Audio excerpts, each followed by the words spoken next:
بسم اللہ الرحمن الرحیم۔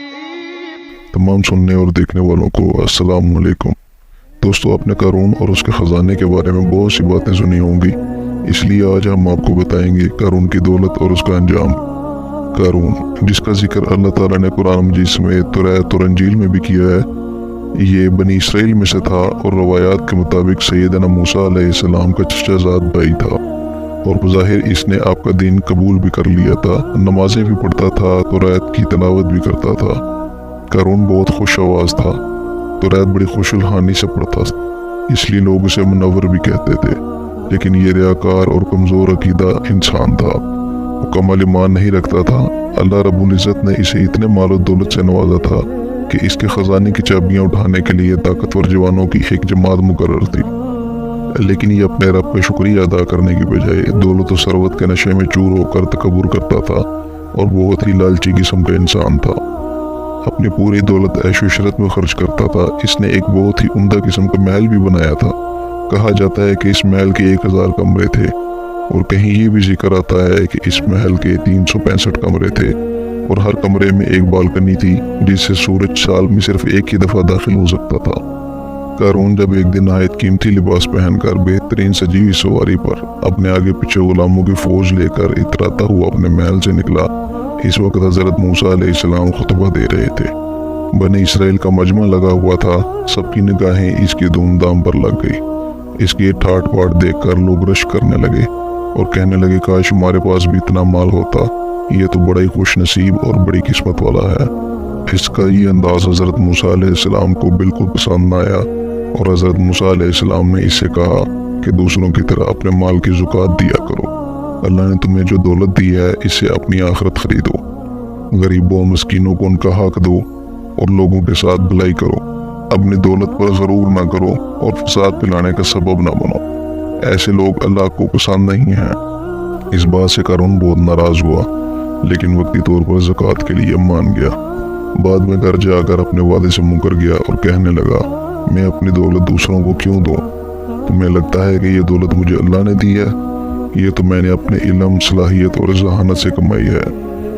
قارون نے ایک بچلن عورت کو 1000 دینار اور بہت سا مال و دولت دے کر حضرت موسیٰ علیہ السلام پر الزام لگانے کے لیے راضی کر لیا۔ اگلے دن قارون نے بنی اسرائیل کے لوگوں کو جمع کیا اور حضرت موسیٰ علیہ السلام کے پاس آیا اور ان سے کہنے لگا کہ آپ نے یہ ہمیں سکھایا ہے کہ جو چوری کرے اس کے ہاتھ کاٹ دو اور جو زنا کرے اسے سنسار کر دیا جائے، کیا یہ حکم سب کے لیے ہے؟ حضرت موسیٰ علیہ السلام نے فرمایا ہاں، یہ حکم سب کے لیے ہے، خواب میں ہی کیوں نہ ہو۔ قارون نے اس عورت کو اشارہ کیا تو وہ عورت بولی کہ حضرت موسیٰ علیہ السلام نے میرے ساتھ بدکاری کی ہے۔ یہ سن کر حضرت موسیٰ علیہ السلام نے اس عورت سے فرمایا اے عورت، اس اللہ پاک سے ڈرو جس نے تمہاری قوم کو فرعون سے نجات دلوائی اور تمہارے لیے آسمان سے من و سلوہ نازل فرمایا، وہ ہر شے پر قادر ہے، لہذا لوگوں کو وہ بتاؤ جو سچ ہے۔ اتنا سننا تھا کہ وہ عورت خوف خدا سے کانپنے لگی اور اس کی زبان سے سچ جاری ہو گیا۔ اس نے لوگوں کو بتایا کہ مجھے قارون نے مال و دولت دے کر حضرت موسیٰ علیہ السلام پر جھوٹا الزام لگانے کا کہا۔ اتنا سننا تھا کہ حضرت موسیٰ علیہ السلام کو جلال آیا اور انہوں نے اللہ پاک سے بد دعا کی یا اللہ قارون کو حق کر دیں۔ اسی وقت قارون اپنے خزانے سمیت زمین میں دنسنا شروع ہو گیا۔ قارون حضرت موسیٰ علیہ السلام کو پکارنے لگا کہ مجھے معاف کر دو، لیکن اب توبہ کا وقت گزر چکا تھا اور قارون اپنے خزانے سمیت زمین میں دنستا چلا گیا۔